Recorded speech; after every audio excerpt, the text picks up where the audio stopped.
দর্শক, চারুকলার বকুলতলায় আছেন সহকর্মী ওয়ালিউল সাকিব। বসন্ত উৎসবের খবর জানতে সরাসরি যুক্ত হচ্ছি তার সঙ্গে। সাকিব, চারুকলার বকুলতলায় বসন্ত উৎসবের কি কি আয়োজন তারা আজকে রেখেছে এবং এই মুহূর্তে কি কি আনুষ্ঠানিকতা চলছে সেখানে?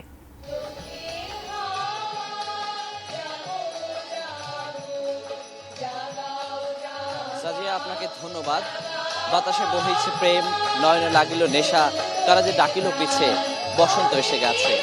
চলছে বসন্ত উৎসব 1431 এবং সকালে আমরা দেখেছি যে গান নাচের মধ্য দিয়ে এই যে বসন্ত উৎসবের আয়োজন সেটি শুরু হয়েছে। আমার ঠিক পেছনেই কিন্তু এখন একটি দলগত সঙ্গীত পরিবেশন হচ্ছে। মোটামুটি সকাল থেকেই যথেষ্ট পরিমাণে মানুষ এখানে এসেছেন, দর্শক শ্রোতারা এসেছেন। সবার মাঝে একটি বসন্ত উৎসব আয়োজনের এবং উদযাপনের একটি ব্যাপার লক্ষ্য করেছি আমরা। আমি একটু আপনার মাধ্যমে দর্শকদের কিছু সঙ্গীতে নিয়ে যেতে চাই। ব্রেকফাস্ট, টিফিন কিংবা স্ন্যাক টাইমে মজাদার আয়োজন মানে অল টাইম ব্রেড। আচ্ছা, সঙ্গীতটি এই মুহূর্তে শেষ হয়ে গেছে। আমি যেমনটি বলছিলাম যে এখানে যারা এসেছেন সবার মধ্যেই একেবারে বর্ণিল পোশাকে, বাসন্তী রঙের পোশাকে সাজগোজের ব্যাপারটা আমরা দেখতে পাচ্ছি।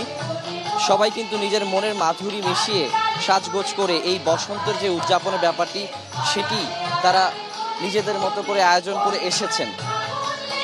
তো আমি যেমনটি বলছিলাম যে গান শেষ হয়ে যাওয়ার কারণে কিন্তু আমি গানটা দেখাতে পারিনি। আমি কিন্তু কিছুক্ষণের জন্য আবার আপনার মাধ্যমে দর্শকদের গানে চলে যেতে চাই।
যেমনটি শুনছিলেন যে ফাগুন লেগেছে বনে বনে, বনের ফাগুন কিন্তু মানুষের মনেও ছড়িয়েছে।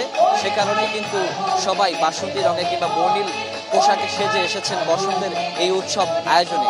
তো সাজিয়া, এই ছিল আমার কাছে এখন পর্যন্ত বসন্তের এই উৎসবের সার্বিক পরিস্থিতি।